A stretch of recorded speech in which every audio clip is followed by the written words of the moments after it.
સમજવાનો પહેલા પ્રયત્ન કરો તો શું સમજો પહેલા આપણા ત્રણ પ્રશ્ન પૂછ્યા છે 50% મુસાફરોના પ્રવાસના ખર્ચની સીમાઓ.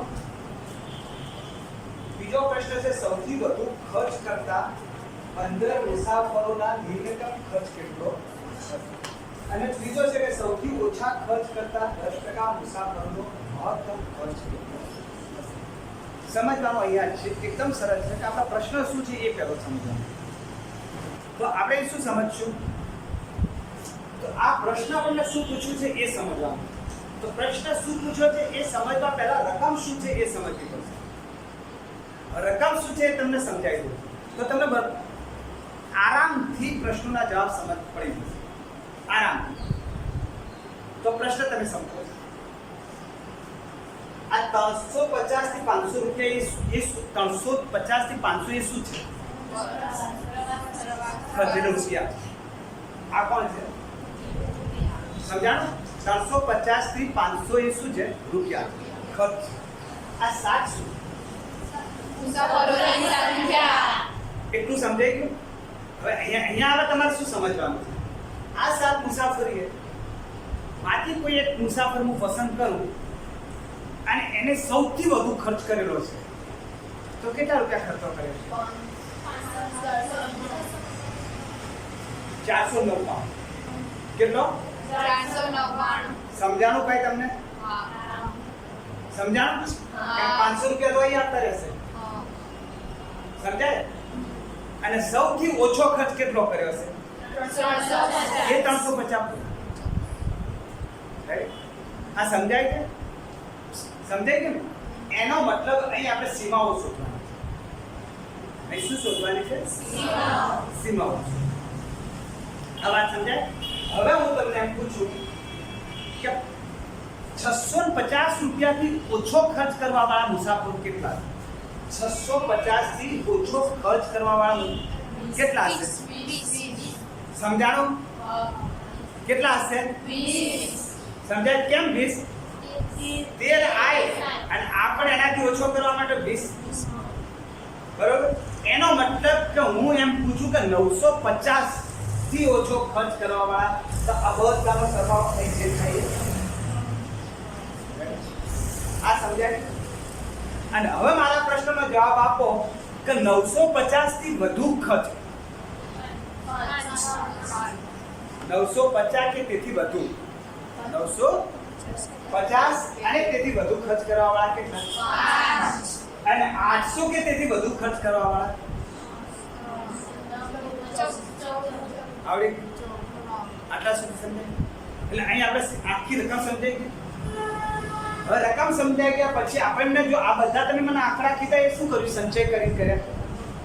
અને પહેલું તો ચડતા ક્રમમાં ગોઠવવાનું સ્થાનીય માપ શોધવું હતું. ચડતા ક્રમમાં તો ઓલરેડી છે. ઓલરેડી ચડતા ક્રમમાં છે. હવે શું થશે? આની સંચય આવૃત્તિ મેળવવાની. તો એનો મતલબ 7 જણા એવા છે કે જેને 500 થી ઓછો ખર્ચ કર્યો છે. રાઈટ? 20 જણા એવા છે કે જેને 650 થી ઓછો ખર્ચ કર્યો. અને 36 જણા એવા છે જેને 800 થી ઓછો ખર્ચ કર્યો. અને 45 જણા એવા છે 950 થી ઓછો ખર્ચ કર્યો. અને 50 જણા એવા છે કે જેને 1000 થી અને ઉપરની સીમા લખી નથી. એટલે ઉપર જે હોય 2000 1000 3000 એનાથી આ સમજાઈ પડી.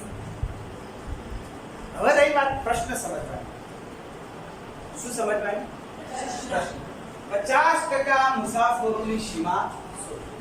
કેટલા ટકા? 50% મુસાફરોના પ્રવાસની સીમા 50%. એટલે એ આખું કેટલા ટકા થયું? 100%. આ કેટલા થયું? આ કેટલા ટકા? 25. આ કેટલા? 50. અને આ કેટલા? 75. તો બે સીમા શોધવાની કીધી. બે સીમા શોધવાની કીધી 50%. તો આ કેટલા ટકા? 8 ટકા કેટલા? 25. એનો મતલબ એક સીમા Q1 એક સીમા Q3. સમજાણું? વચ્ચેના 50% તો વચ્ચેના 50% થઈ ગયા. એની બે સીમા શોધવી પડે. ઓછામાં ઓછો ખર્ચ તો Q1 અને Q3 શોધવા પડે. સમજાણું?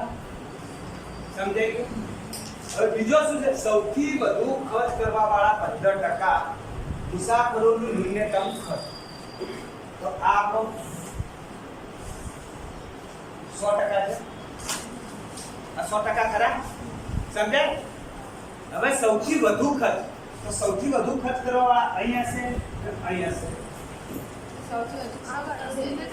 સૌથી વધુ ખર્ચ કરવા વાળા અહીં હશે કે અહીં હશે? અહીંયા હશે. આ બધો વધુ થયો. આ યા હશે 15. તો આ 15% છે. અને આ કેટલા રહ્યા? 84. તો ટકામાં કયું માપ આવે? 87. તો B85 શોધવાનું થાય. સમજણ પડી? B85 શોધવાનો થાય. સમજણ પડી? નહીં પડી. ફરી આ 100% વિદ્યાર્થી છે. હવે તમને કીધા હતા કે સૌથી ઓછો ખર્ચ કરવાનો, તો આ બાજુ આવે 15%. વધુ એટલે આ બાજુ આવે. તો આ કેટલા ટકા છે? 15. આ બધા વધાય કેટલા ટકા? 85. છેલ્લો કોણ હશે? 85. તો એક બી 85 ગણાય? હા. લે એમ જા. 85. કારણ કે આપણે વાત 27 માં કરો એટલે માહિતી 100 માં આવી. આએ તમને 27 માં કરી નાખી. તો આ કોણ થયો? આ કોણ થયો? તો P25 ગણો, Q1 ગણો. એક P75 કો Q3 કરો. એક સમજાય? હા. એમ અહીં તમારે 15% આવ્યા એટલે આ 0.85 આવી ગયા. 86, 87, 88, 89 આ બાજુ આવી ગયા. અહીંની સીમા પણ છેલ્લી સીમા પણ 85. રાઈટ? આ સમજાય? હવે શું લખ્યું? સૌથી ઓછો ખર્ચ કરવાનો. તો આ બાજુ હોય અને એની મોટી. આ તમે કઈ સીમા શોધી? નાની સીમા શોધી કે મોટી સીમા શોધી? મોટી. નાની. અને આથી કઈ? રેડી? અને ક્યારે મોટી ન પૂછી શકો. સીમા આની મળવાની. તો અહીં કઈ કીધી? હવે કયો ખર્ચ પૂછ્યો છે? ઓછામાં. તો 10% ઓછા વાળા અહીં હશે કે પાછળ હશે? આગળ. આ કેટલા ટકા? 10%. આ એની ન્યૂનતમ સીમા કઈ? અને આ સીમા કઈ? વધુમાં. તો આ P10 થયા. P10 થયા. P10 થયા ને? અને આ સીમા કઈ કહેવાય? મહત્તમ કહેવાય કે ન્યૂનતમ કહેવાય? મહત્તમ. સમજાય છે ગુરુજી? ફરી સમજાય. આપણા પ્રશ્નને ટકાવારીમાં પૂછ્યા છે એટલે આપણે ચોપડીના ઉદાહરણ પ્રમાણે નહીં જઈશું પણ ટકાવારી પ્રમાણે સમજીશું. આ આપણી માહિતી 100%. આપણે વચ્ચેના 50% શોધવાના છે. એટલે આપણને આગળના 25% થી મતલબ નથી અને પાછળના 25% થી મતલબ નથી. વચ્ચેના 25% એટલે કે એ આપણો કોણ પર છે? B25. એટલે વચ્ચેના 50% ની ઓછામાં ઓછી સીમા અને એની મોટામાં મોટી સીમા એટલે પાછળના 25 છોડી દીધા તો એ કોણ બન્યું? તો આ પહેલા દાખલાના કે વચ્ચેના 50% ની સીમા શોધવાની આવે 50% ખર્ચ વાળા તો P25 અને P75 શોધવાનો. P75 બીજામાં સૌથી વધુ ખર્ચ કરતા 15%. તો આપણે આ 100% માહિતી છે. અહીં કેટલાથી શરૂ છે? 350. પછી 400, 500, 600, 800, 900, 1000, 1500. તો આ બાજુ વધારે આંકડો આવ્યો. તો સૌથી 15% વધ્યું એટલે 15% આ લીધા વધ્યું. એની આ કઈ સીમા? ન્યૂનતમ. અને આ તમને કઈ સીમા શોધવાની કીધી? ન્યૂનતમના આ 15% અવલોકનો છે તો આ બાકીના કેટલા ટકા અવલોકન રહે? 85. અહીંયા છેલ્લું અવલોકન તો કઈ રહેશે? 85 નંબર. 85. તો એ P85 કહેવાય. તો અહીં આપણે કોણ શોધવાનું? હવે શું લખ્યું છે? સૌથી ઓછો ખર્ચ. તો ઓછો ખર્ચ કરવા વાળા આ બાજુ હશે કે કેટલા ટકા કીધા? 10%. આ 10% માહિતી હતી ને. તો આ 10% માહિતીની અંદર આ કયો ખર્ચ કરવા વાળા? ન્યૂનતમ. અને આ તો તમારે P10 શોધવાનો. તો અહીં લખ્યું મહત્તમ. તો P10. એનો મતલબ આપણે આ દાખલાની અંદર શું શું શોધવાનું છે એ સમજી લઈએ. તો પહેલું શોધવાનું છે P25, બીજું P75, ત્રીજું P85 અને P10. બોલો આટલા સુધી બિલકુલ સમજાય? હવે પછી તો તમને આવડે. P એટલે 27 શોધવો તો માહિતીના કેટલા ટુકડા કરવાના? 100. જ્યારે આપણી પાસે સતત ચલ હોય તો n ભાગ્યા 100. સતત ચલ હોય તો શું? n ભાગ્યા 100 કરશો એટલે આપણને શું મળશે? આપણને કયા વર્ગમાં આપણે એ નંબરનો 27 મળશે. રેડી? ઓકે. તો હવે જો આ વસ્તુ છે તો આને આપણે Q1 પણ કહી શકીએ, આને Q3 પણ કહી શકીએ અને આને રાઈટ સમજાય? આને D1 પણ કહી શકીએ, આને Q3 પણ કહી શકીએ, આને Q25 બરાબર L. L એટલે ઓછામાં ઓછી અધોસીમા બિંદુ. L એટલે અધોસીમા બિંદુ વત્તા કયા નંબરનો ગોતવાનો? 25 કૌંસમાં n ભાગ્યા 100 ઓછા એના આગળની ભાગ્યા ફ્રીક્વન્સી ગુણ્યા રેડી? અહીં હવે n કેટલો છે? 50 છે. તો આપણું સૂત્ર શું છે? 25 ગુણ્યા 50 ભાગ્યા 100. રેડી? બરાબર ને? 12.5 આયા.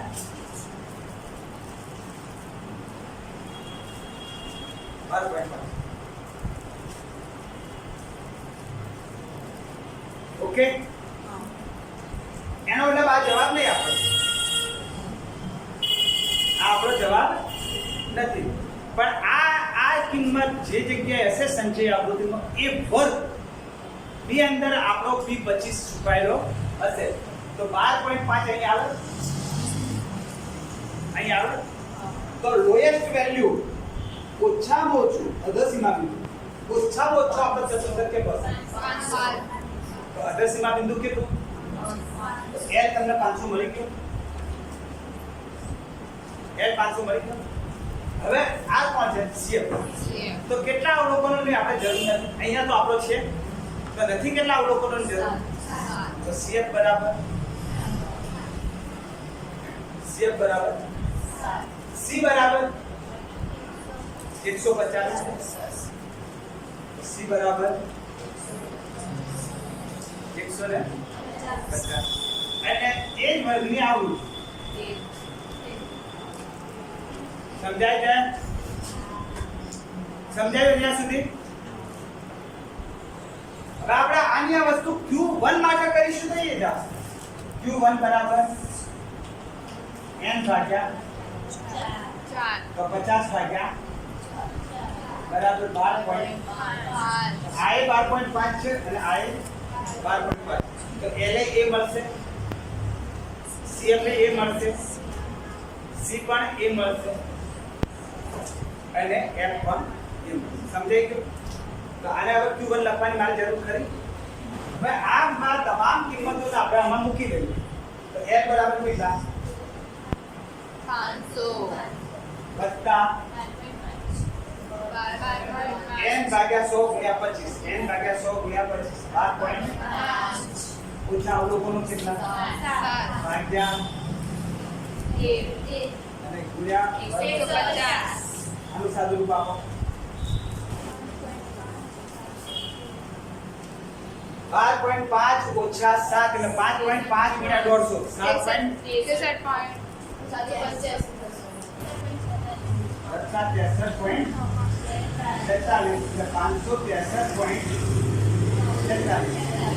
આ આપણો P 25 ગણો કે Q 1 ગણો. Q 1 કેલો જવાબ બરોબર બરાબર. Okay done. સમજાઈ ગયું? સમજાઈ ગયું? હા હવે આપણે કોને શોધવાનો? P 75 અથવા તો Q 3 બરાબર. હવે P 75 તો આ કેટલા? તો અહીંયા કેટલા? 75 રેડી? તો પહેલી આ કિંમત શોધવી પડશે. તો 75 ગુણ્યા 50 37.5 में 37.5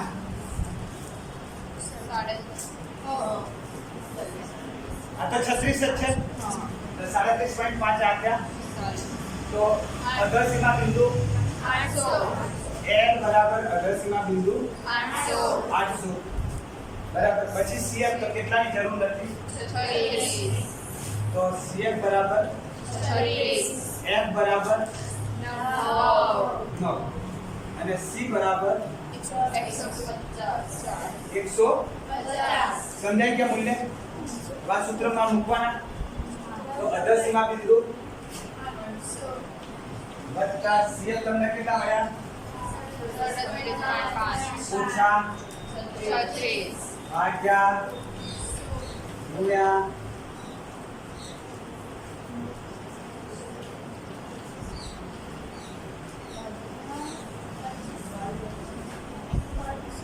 આનું સાદું કેટલું આવ્યું? તો P 75 અથવા તો Q 3 બરાબર 825. તો 50% અવલોકનોની બે સીમા. પહેલી સીમા આપણે આગળ કરીએ અને બીજી 825. બીજી સીમા કેટલી? 825 અને ત્રીજી 300. 500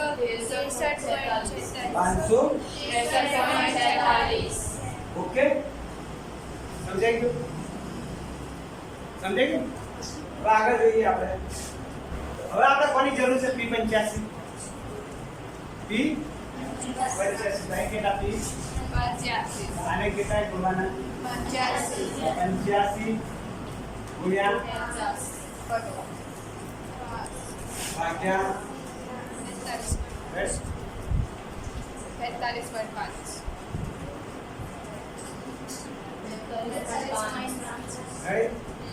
43.5 પણ અહીંયા જ છે. ઓકે 43.5 એટલે તો L બરાબર ઇનાઈ કેટલા? 800 બરોબર. CF પણ ઇનાઈ 36 F ને 9 C 150. રાઈટ? તો આપણે બધી કિંમતો આપણે લીખી દઈશું. તો અધરસીમા બિંદુ કેટલું તમારું? 800 વત્તા 43.5 ઓછા ભાગ્યા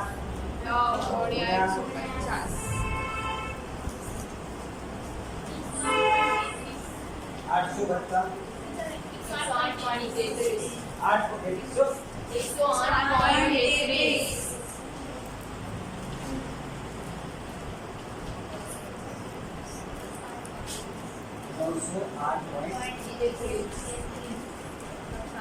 P 10 તો અહીં કેટલા?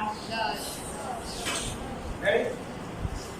તો 10 ગુણ્યા 50 ભાગ્યા બરાબર 5. અહીં આવો પાંચમા નંબર અવલોકન. તો L બરાબર 350 CF બરાબર 0 C બરાબર 150 F બરાબર 7. ઓકે આ કોના માટે આવ્યું? B 10 માં. હવે આપણે એક વાર પ્રયોગ કરીએ કે D1 માં. તો D1 બરાબર શું?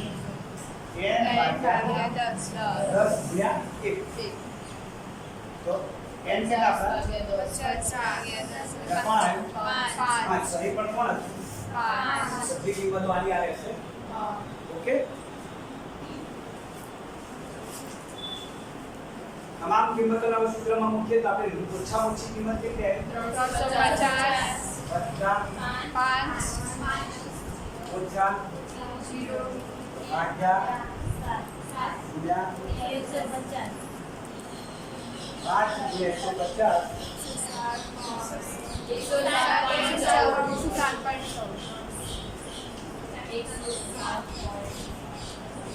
457.14